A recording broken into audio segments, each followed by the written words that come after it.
Siapa yang tahu dengan istri Sunan Derajat? Ini kisahnya. Di antara para wali, mungkin Sunan Derajat yang punya nama paling banyak. Semasa muda ia dikenal sebagai Raden Kasim, Kosim, atau Kasim. Masih banyak nama lain yang disandangnya di berbagai naskah kuno.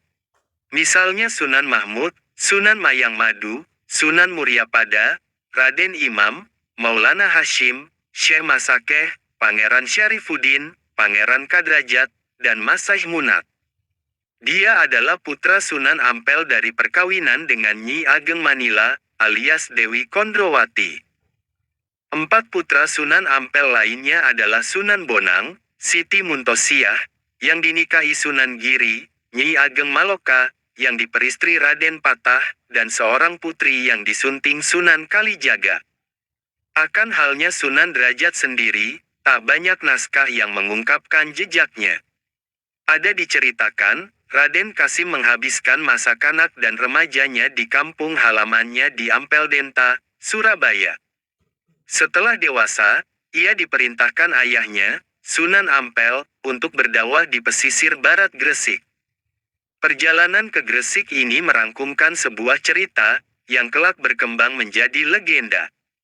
Syahdan, berlayarlah Raden Kasim dari Surabaya, dengan menumpang biduk nelayan. Di tengah perjalanan, perahunya terseret badai, dan pecah dihantam ombak di daerah Lamongan, sebelah barat Gresik. Raden Kasim selamat dengan berpegangan pada dayung perahu. Kemudian, ia ditolong ikan cucut dan ikan talang, ada juga yang menyebut ikan cakalang. Dengan menunggang kedua ikan itu, Raden Kasim berhasil mendarat di sebuah tempat yang kemudian dikenal sebagai Kampung Jelak, Banjarwati. Menurut tarikh, peristiwa ini terjadi pada sekitar 1485 Masehi. Di sana, Raden Kasim disambut baik oleh tetua kampung bernama Mbah Mayang Madu dan Mbah Banjar. Konon, kedua tokoh itu sudah diislamkan oleh pendakwa asal Surabaya, yang juga terdampar di sana beberapa tahun sebelumnya. Raden Kasim kemudian menetap di Jelak, dan menikah dengan Kemuning, putri Mbah Mayang Madu. Di Jelak, Raden Kasim mendirikan sebuah surau, dan akhirnya menjadi pesantren tempat mengaji ratusan penduduk. Jelak, yang semula cuma dusun kecil dan terpencil, lambat laun berkembang menjadi kampung besar yang ramai. Namanya berubah menjadi Banjaranyar. Selang 3 tahun, Raden Kasim pindah ke selatan, sekitar 1 kilometer dari Jelak, ke tempat yang lebih tinggi dan terbebas dari banjir pada musim hujan. Tempat itu dinamai Desa Derajat. Namun, Raden Kasim, yang mulai dipanggil Sunan Derajat oleh para pengikutnya, masih menganggap tempat itu belum strategis sebagai pusat dakwah Islam. Sunan lantas diberi izin oleh Sultan Demak, penguasa Lamongan kala itu, untuk membuka lahan baru di daerah perbukitan di selatan. Lahan berupa hutan belantara itu dikenal penduduk sebagai daerah angker. Menurut Sahibul Kisah, banyak makhluk halus yang marah akibat pembukaan lahan itu. Mereka menteror penduduk pada malam hari, dan menyebarkan penyakit. Namun, berkat kesaktiannya, Sunan Derajat mampu mengatasi. Setelah pembukaan lahan rampung, Sunan Derajat bersama para pengikutnya membangun permukiman baru, seluas sekitar 9 hektare. Atas petunjuk Sunan Giri, lewat mimpi, Sunan Derajat menempati sisi perbukitan selatan, yang kini menjadi kompleks pemakaman, dan dinamai Dalem Duwur. Sunan mendirikan masjid agak jauh di barat tempat tinggalnya. Masjid itulah yang menjadi tempat berdakwah menyampaikan ajaran Islam kepada penduduk. Sunan menghabiskan sisa hidupnya di Dalem Duwur, hingga wafat pada 1522. Di tempat itu kini dibangun sebuah museum tempat menyimpan barang-barang peninggalan Sunan Derajat termasuk dayung perahu yang dulu pernah menyelamatkannya. Sedangkan lahan bekas tempat tinggal Sunan kini dibiarkan kosong, dan dikeramatkan. Sunan Derajat terkenal akan kearifan dan kedermawanannya.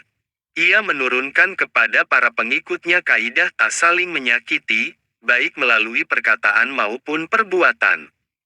Bapang dan simpangi, ana catur mungkur, demikian petuahnya.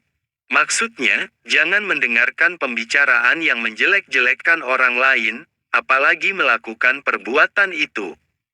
Sunan memperkenalkan Islam melalui konsep dakwah bil hikmah, dengan cara-cara bijak, tanpa memaksa. Dalam menyampaikan ajarannya, Sunan menempuh 5 cara. Pertama, lewat pengajian secara langsung di masjid atau langgar. Kedua, melalui penyelenggaraan pendidikan di pesantren. Selanjutnya, ketiga, memberi fatwa atau petuah dalam menyelesaikan suatu masalah. Cara keempat, melalui kesenian tradisional. Sunan Derajat kerap berdakwah lewat tembang pangkur dengan iringan gending. Terakhir, ia juga menyampaikan ajaran agama melalui ritual adat tradisional, sepanjang tidak bertentangan dengan ajaran Islam.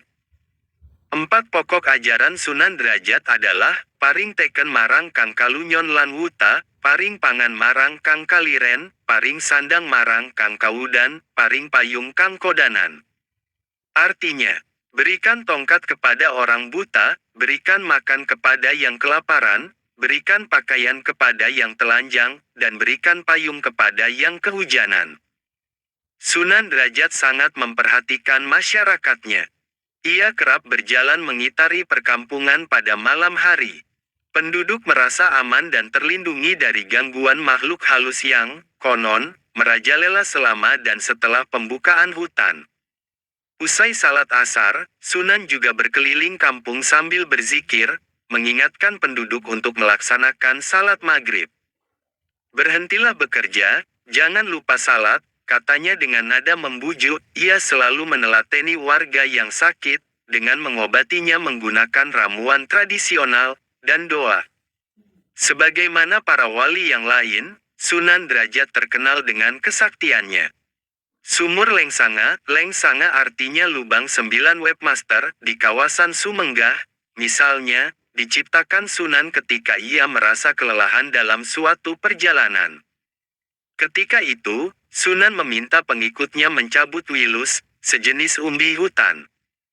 Ketika Sunan kehausan, ia berdoa. Maka, dari 9 lubang bekas umbi itu memancar air bening yang kemudian menjadi sumur abadi. Dalam beberapa naskah, Sunan Derajat disebut-sebut menikahi 3 perempuan. Setelah menikah dengan Kemuning, ketika menetap di desa Derajat, Sunan mengawini Retnayu Kondro Sekar, putri Adipati Kediri, Raden Suryadilaga. Peristiwa itu diperkirakan terjadi pada 1465 Masehi. Menurut Babat Cirebon, istri pertama Sunan Derajat adalah Dewi Sufiyah, putri Sunan Gunung Jati. Alkisah, sebelum sampai di Lamongan, Raden Kasim sempat dikirim ayahnya berguru mengaji kepada Sunan Gunung Jati. Padahal, Syarif Hidayatullah itu bekas murid Sunan Ampel.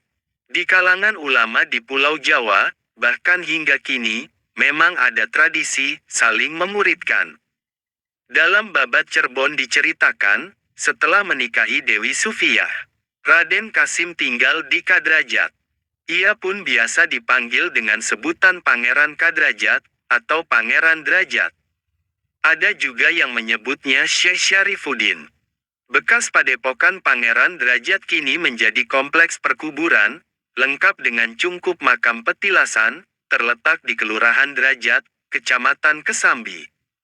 Di sana dibangun sebuah masjid besar yang diberi nama Masjid Nur Derajat. Naskah Badu Wanar dan Naskah Derajat mengisahkan bahwa dari pernikahannya dengan Dewi Sufiyah, Sunan Derajat dikaruniai 3 putra. Anak tertua bernama Pangeran Rekiana, atau Pangeran Tranggana. Kedua Pangeran Sandi, dan anak ketiga Dewi Wurian. Ada pula kisah yang menyebutkan bahwa Sunan Derajat pernah menikah dengan Nyai Manten di Cirebon, dan dikaruniai 4 putra. Namun, kisah ini agak kabur, tanpa meninggalkan jejak yang meyakinkan. Tak jelas, apakah Sunan Derajat datang di Jelak setelah berkeluarga atau belum. Namun, kitab Wali Sangababadi pun para wali mencatat, Duksamana Anglaksanani, mangkat sakulawarga. Sewaktu diperintah Sunan Ampel, Raden Kasim konon berangkat ke Gresik sekeluarga. Jika benar, di mana keluarganya ketika perahu nelayan itu pecah? Para ahli sejarah masih mengais-ngais naskah kuno untuk menjawabnya. Endang Sukendar